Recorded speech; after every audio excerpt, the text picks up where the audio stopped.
Hey, everybody. Welcome to this week's episode of Making Sense of It All. I'm your host, Jesse Stakes. This week, we're diving into the world of aesthetic medicine, specifically the aesthetic laser industry and Candela Medical. Candela Medical is a company that provides medical aesthetic devices. It offers products for skin rejuvenation, vascular conditions, body treatments, skin resurfacing, skin elasticity, scars, stretch mark removal, pigmentation treatment, hair removal, tattoo removal, you name it, and they provide a device that treats it. My guest this week is Candela Medical's Executive Regional Director for the Southeastern United States and the Caribbean, Dave Pataca. What professional wouldn't want that territory? Dave has been in the medical field for over 20 years, and he has specifically been with Candela since 2007. He is highly regarded by his peers and medical professionals that he serves as a leading expert in the medical device industry, and I believe that he has his finger on the pulse of where the aesthetic medical industry is headed. Enjoy the conversation. Let's jump into it.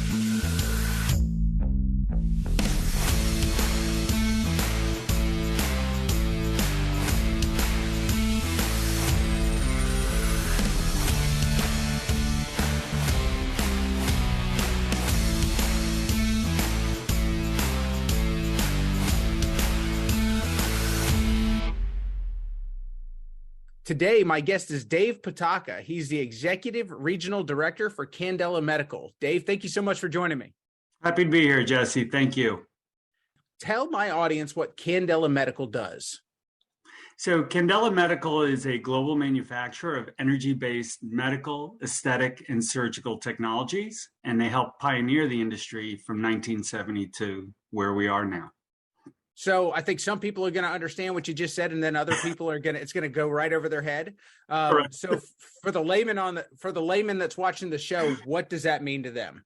So all the beautiful vanity-driven procedures that you hear about and see, especially on social media, that's Candela. Hair removal, tattoo removal, skin rejuvenation, all the way to more surgical scar revision, surgical with laser, you name it. So everything that has to do with your skin, we're in.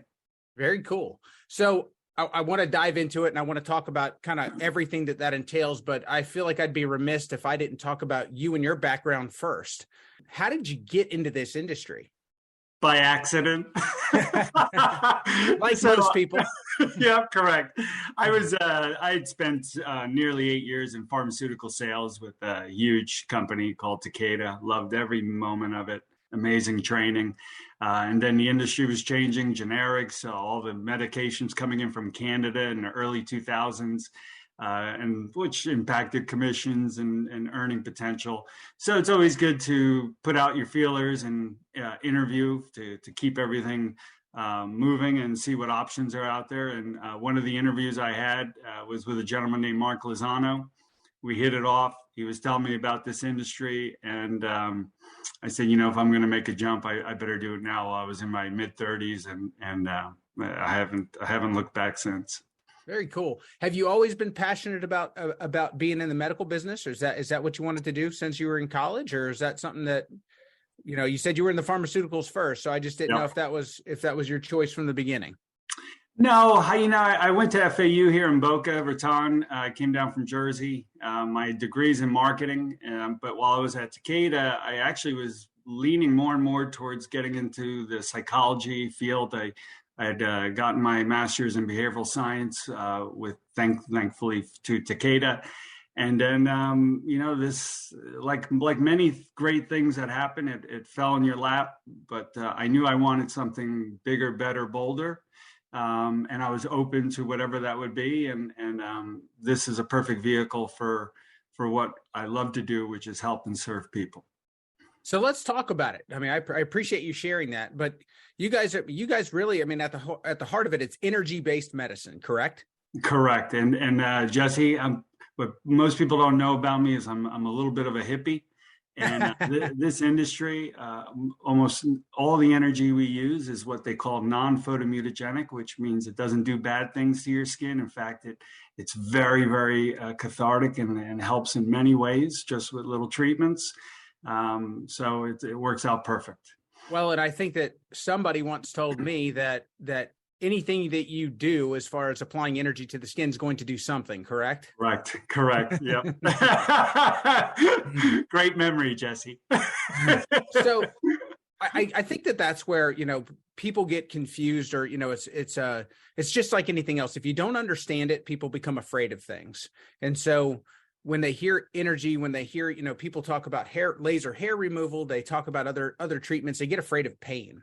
And so they shy away from it sometimes, or even vice versa. It's something to where they look at it and if they're looking at it as a skin treatment that's going to improve their tone, texture, and tightening, then they're looking at it compared to a surgery. And so they're kind of picking the lesser of two evils. In your experience, is that something that has become important in your industry as far as improving people's procedures, pain levels, and allowing that patient to have a more enjoyable experience? Yeah, that's, we know from extensive marketing that patients want treatments under 15 minutes, little to no downtime, and little to no discomfort. So everything in our industry moves towards making the entire experience just more insightful, more informative, to help educate, but also make it more pleasurable, while not sacrificing high-end efficacy and results. So how have you seen that change? What does that look like? Wow. Better utilization of different wavelengths of light or energies, like radio frequency, which is just simple electricity, or ultrasound technology, different types of technology that is being utilized to be able to treat any type of skin, from light to dark, safely. I've covered the Caribbean for over 17 years. It's super important to be able to know how to treat ethnic skin and skin of color in particular. And with the newer types of wavelengths and how they're utilizing these energies, we're just there. We're there. The FDA's cleared it, and we're delivering high-end and highly efficacious results for all patients. So let's talk about that for a second, because I think that that's a pretty big deal. Yeah. I know that in speaking with you and in talking to people within the industry, that people used to look at this and think it was for people that were just of a certain skin type. And now it truly is, you do cover that whole wavelength of skin types, pardon the pun, because you are talking about light-based energy. But sure. But just tell my audience about that, because I do think that it's a really big deal. And it's, it kind of talks to where we're at as a society right now too. Correct. And, I saw the trend really start occurring in 2008, 2009 during the great home mortgage crisis. We started seeing some energy-based solutions come into our industry that were not light-based, that were radio frequency or non-optical is what we call it. And it just so happens that a lot of these non-optical energies are safe for treating all color skin, aggressively too. So that's the benefit. We've got Pico technology, Q-switch technology. We have NDAG 1064. These are just some of the tools that have come out in the last, decade to 15 years. And really, some of them have been out longer, but they've been refined to such a degree that patients can get safe, comfortable, and highly efficacious results to where you have national and regional chains growing exponentially, not only here in the US, but Candela's in over 120 countries. And we see just by the sheer movement and growth of these chains, that speaks to what the demand is and the versatility of the patient seeking those treatments. No doubt. Well, I feel like technology across all industries has just leaped. It's grown leaps and bounds in the last 10 years. It's unbelievable, the technological advances that we've seen across the board, whether it's the financial industry or it's the medical industry. What do you attribute it to? It's just an exciting time. I actually, I'm 51. I feel like I'm living through the .com era again. I do remember that time very, very vividly. It was exciting. It was charged with a lot of energy, a lot of chaos too. But that's what you need. You need that creative destruction. You need that chaotic environment to really get those companies that are going to continue to excel and deliver high-end products that are safe, that are peer-reviewed and backed with evidence. That will start differentiating a few companies from the rest, and then the industry will start migrating, I think, more and more into medical treatments for internal organs, which was one of the goals of Dr. Rox Anderson. All right. So that being said, like I said, the layperson that's sitting on this watching, there's a lot of pretenders out there as well. In your industry, there are a lot of people that'll come out with a treatment or with a box. They'll sell it into a medical practice or into an aesthetics facility. Yeah. And they'll say that they treat something, but as a patient or as someone who's coming in there and desiring a certain outcome, how do you know what's right for you, or what is something that's real and what is something that's just somebody who's trying to get your money?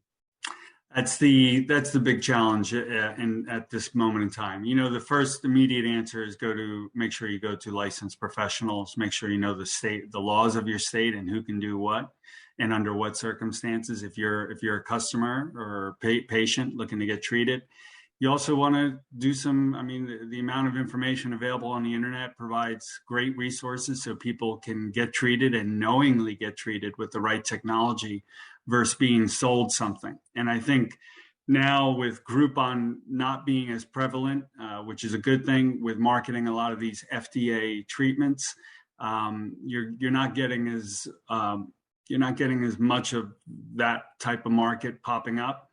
And you're seeing more and more regulation, which is better for the entire industry. And Jesse, the fact is, everyone thinks this industry's been around forever. Yes, Candela started in 1970. They invented the first laser to treat babies from 2-week-olds and up in all the children's hospitals. But hair removal in the 90s is what really set the course for this industry. So the first med spa didn't come about to 02, 03, something like that. So commercially speaking, you're only looking at an industry that's 20 years old, which is right. Nothing. Well, let's back up to that, because I think that's an incredibly powerful point that you just said, and I think it really does separate Candela from the herd. You guys developed a technology that is used to treat babies, to treat children in hospitals. Can you talk to my audience a little bit about that? Because I think that's incredibly powerful and real. Yeah, it's life-changing. Everyone loves the aesthetics. We all love aesthetics. We love looking better, feeling better, looking younger, right? But the amount of medical impact that this industry has across all facets of medicine, and it will be across all facets of medicine, is impactful. So within the first month of my employment with Candela, I went and spent time with Dr. Anna Duarte, who's an amazing pediatric dermatologist. At the time, it was called Miami Children's Hospital, and now it's Nicholas Children's Hospital down in Miami. And to see her treat 2-week-olds, 6-year-olds, you name it, one after another, for big vascular conditions called port wine stains and vascular hemangiomas. Being able to use natural energy to shut down those vessels so that the children can, have more of a normal appearance, but also not suffer some of the lingering side effects of leaving those treatments or that condition untreated. It's a wonderful way to show how Candela has really, it's medical first. It's the focus on the human beings that are being treated. It's not necessarily on just the outcome or on what they're trying to gain out of it. That being said, and you mentioned it, there's the internet is the primary source where people get a lot of their information anymore. And so there's just as much, if not more, bad information out there as there is good information. Do you recommend any sources, any people that people can actually look at that are quality sources of information rather than just going out there and kind of hunting and pecking and looking for their own? A lot of people use realself.com. That was it still is a very popular portal for all things aesthetics. Yes. Feedback from a lot of patients sharing their insights. But, just the other day, there was a video or picture of a African-American woman who had her entire face burned with an IPL. and it went viral. So everyone was talking about it when I was at some of the beauty schools, and they were even talking about it. So it's buyer beware, but it's less of an issue when you're going to a licensed professional, and the states are tightening up. Florida is one of the most strict states in the country, but again, like you said, there's always bad actors, whether they're in person or virtual. But the industry, as it continues to grow, will be doing more direct-to-consumer advertising, no different than pharmaceutical companies do on national TV. But we're not there yet. Got it. So when they do direct consumer advertising and somebody's interested in a procedure, then I'm assuming that it's going to point them towards professionals that have that treatment in their practice near them. Yeah, well, we'll direct them to the Candela Medical.com website, where they can then put in their zip code, locate providers based on condition that they want to get treated, or technology. If they know that specifically, they could put that in. But there'll be so many new vehicles out that we just don't know yet. The industry, it is accelerating in change so fast as we speak right now. And this will probably be a 3-year cycle, and then it'll level out some. But the next 3 years, it's going to be amazing. It's going to be amazing for patients, just in terms of the value add that they'll be receiving from more information. Sure. And then ASPS.org is a nice one too, because you could see what the hottest treatments are. Excellent. So, are you able to talk about the next 3 years, or is it under wraps right now, Dave? Yeah, sure. I mean, listen, I'm a low-level grunt, so I could speak to whatever my insights are and what I read and the tea leaves. So where do you see the industry progressing to? So, artificial intelligence is just going to be a huge driver. It'll be making its way into a lot of technology. More and more hands-free technology, to where you can just sit or lay on a table and get treated by a robotic-based arm. There have been some attempts at it already, but we're just not there yet. But as you mentioned, similar to Ohm's law, things are accelerating exponentially every year. Mm-hmm. And that's all this industry is. It's all technology driven. So we're during COVID in the last 3 years, a lot of these companies were cutting budgets. Then when we were coming out of COVID, we're still in it, I guess, but easier. Those budgets were expanded again. So we're expecting to see a flurry of new technology hitting, maybe not this year, but maybe at the end of this year, but definitely next year and beyond, for sure. No doubt. No doubt. So on the business side of things, I'd like to talk about, who your customers are. Obviously you're medical professionals, you're aesthetic-based medicine, but how do they find you guys, as far as, how are you interacting with your customer base? From a multitude of ways. We do a lot of webinars, workshops, in-person workshops, dermatology residency programs, PA residency programs, plastic surgery residency programs. There's a flurry of venues that we encounter, different customers that are looking to get into the space, whether it's an esthetician or a dermatologist, and everyone in between. So you're teaching these professionals from the beginning how to utilize the technology, correct? Yeah, I wouldn't say teaching. I'd like to say we're sharing knowledge. Fair enough. But many of them know more than us across a multitude of topics. We have the luxury of being very deep in a very narrow topic. You've been doing this a long time. You're excellent at what you do. And so I think you've become a tremendous resource for those medical professionals that are utilizing your technology. I thank you. I take it seriously, and I've had amazing mentors. Absolutely. Other ways that people are seeing you, I know that you guys are on the road all the time. You do a lot of trade shows, correct? Correct. Yeah, about 50, 60,000 miles a year in our vans. And that could vary, but we live in our vans. It's not glorious, but it's the coolest industry I've ever known or been a part of.